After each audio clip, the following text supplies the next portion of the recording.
Hey guys, so I'm doing a small video. This will just be added into a larger one, but I'm taking on my bearing clearance measurements for my rods. So we've already done the rod bolt stretch stuff. So now I'm putting my rods back in the vise, taking my bolts out, and I have two sets of bearings. I have standard and standard X, which is 1 thou over, and you can mix shells just like you can on your main caps. So once you take those bolts out, you can work the cap evenly off the rod. It's doweled, and I was already doing some off-camera measurements. So I'm gonna slide these bearings out, put them back. Take the rod back out of the vise.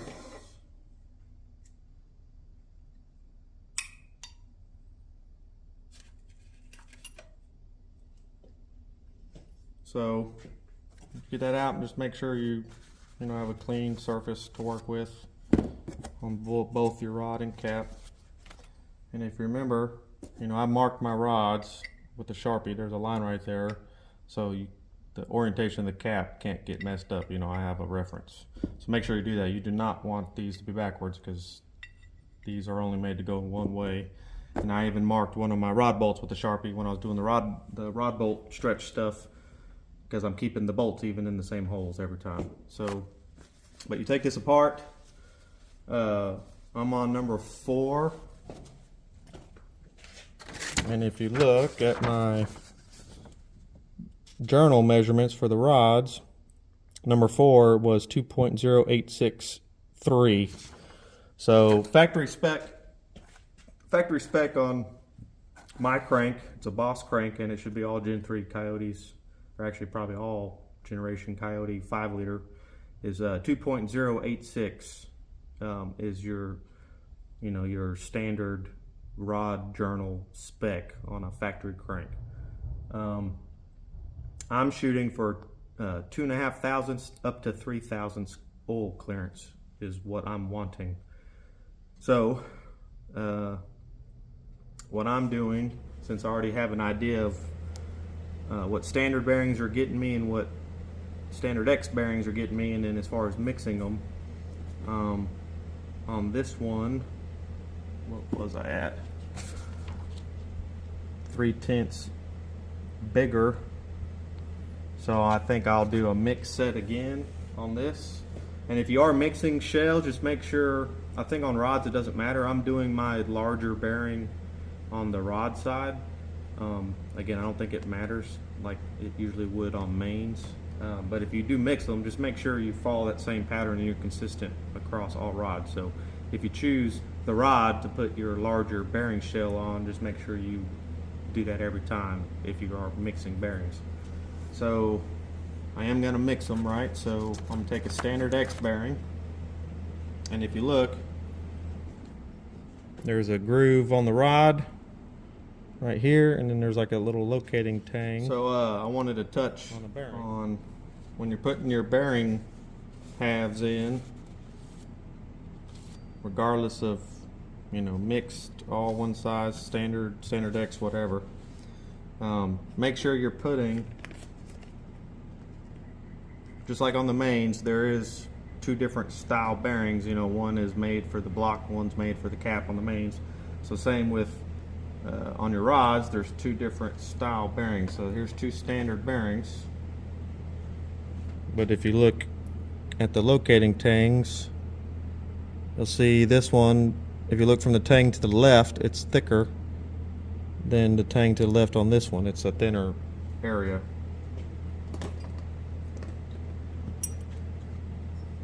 And then if you look at your cap in your rod, if you look at the cap, look at the locating spot to the left is thicker, and then from that locating spot to the left is thinner. So make sure you're pairing your bearings accordingly. So the cap has the wider section, just the wider one. So the cap side we'll have the bearing with the wider section next to that locating tank. So just make sure you're putting your bearings in the right spot as far as rod versus cap, or they're going to be offset from each other, and then you might have a potential, because these rods will move left to right some, so you don't want that bearing hitting on anything it's not supposed to. But anyway, just make sure you're putting the bearing the half shell on the right side, and just double check your cap and your rod. So you don't want to just slide this on there and scrape up that surface underneath, but I try to line up the edge of that bearing, and I'm pushing the bearing in and then down, because it'll flex to try to seat it. And then you want to make sure you're basically flush this way on both sides. So that was a standard X bearing, and then I'm going to take a standard bearing and put it on the cap side. I've already wiped the cap down. So same thing, I start that locating tank first, and then I push the bearing in and down, and I'll check from the side again to make sure it's flush. Then you take your cap, line it back up appropriately with the rod, and I kind of just work the dowels. I push it down on the table, just make sure that the cap's basically as seated as you can get it. Put your bolts back in by hand, and these are still lubricated. Lubricate the threads, and then under the head of the bolt. Start them by hand. Take the rod, put it in the vise. Whenever you're clamping rods too, I can't remember if I covered that when I was doing rod bolt stretch. I'm clamping the rod itself, not the cap. You can see the seam, so I'm right on the rod side of the seam, basically holding the rod in the vise, not the cap. I'll let that down, it'll 0 for angle. Everything's already set, so I'm 30 foot-pounds and then 47 degrees. So I'll work the cap evenly, and we'll torque it. So 30 foot-pounds and then 47 degrees, and make sure you're doing everything in one fluid motion.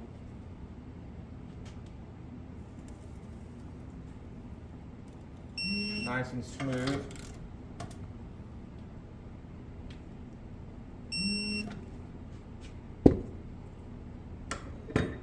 Pop the rod out enough to where I can get my dial bore gauge in there.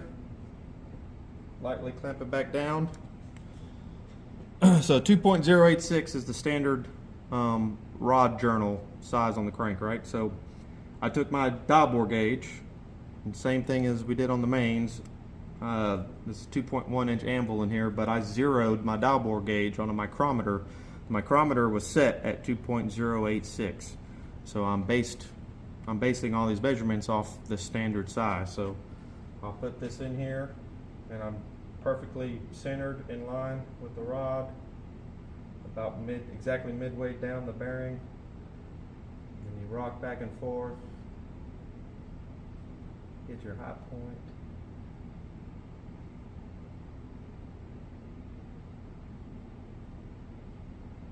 So I'm right at 3/1000ths of clearance right here, right?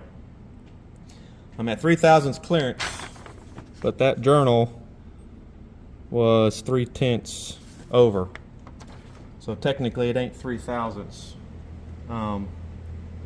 So you can do some math. We'll do some quick math just so I can show everybody. I've been doing it on my phone, but my phone is filming. So we're zeroed at 2.086. And I just said 3/1000ths, right? So 0.003. Add those together.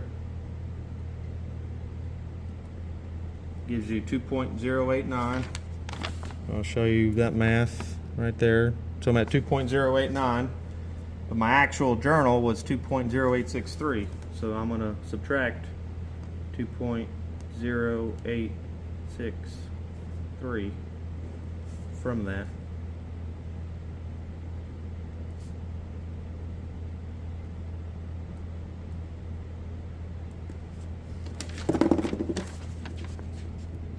So I'm at 2.7 thousandths. So 2 thousandths and 7 tenths, which is perfect. That's, you know, I'm aiming for 2.5 to 3, right? So I write this down, 0.0027, and I've been taking a measurement a little past 45 degrees on the bearing tube.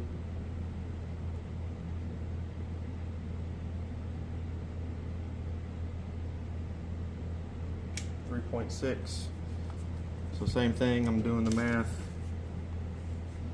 3.6. So I add 6 tenths to that number, right? So 3, which will be 3.3. So it'll be 3 thousandths and 3 tenths. And this was a mixed set.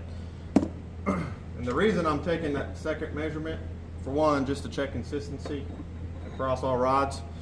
But this surface, this area inside here where this is going to clamp to the crank, isn't a perfect circle. You know, these outer edges are bigger than the center part because oil has to be able to make its way all the way around this bearing. So if this was perfectly sized to where it's a perfect circle, you would not be able to get oil transferred, you know, around this bearing. So that's why it's kind of like more of like an egg shape, you know, but not, you can't see it by the eye. By eye, it looks like a perfect circle. But yeah, that's the point. I'm just taking a measurement at this angle lined up with the head of a bolt, again, just to kind of cross-reference everything and make sure I'm kind of consistent across the board. So this is number 4 rod. I'm not gonna do every single rod for y'all, but that's basically what I'm doing. So here's where I'm at. I'm at 2.8, 2.8, 3 thousandths, 2.7 so far. And you can see in number 3, I had to use 2 HX bearings because number 3 was 2.0866 and number 8 was 0.868. So those two for sure are going to need 1,000, you know, double HX bearings to give me the clearance that I want. So yeah, so that's where I'm at.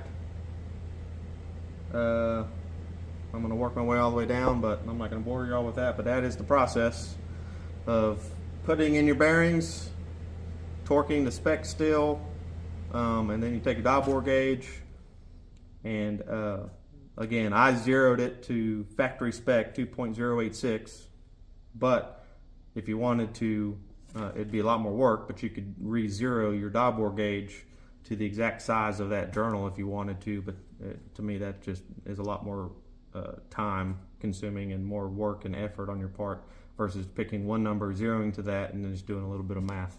But again, I'm not off camera, I'm using the calculator on my phone, so it's a lot faster than me doing hand math.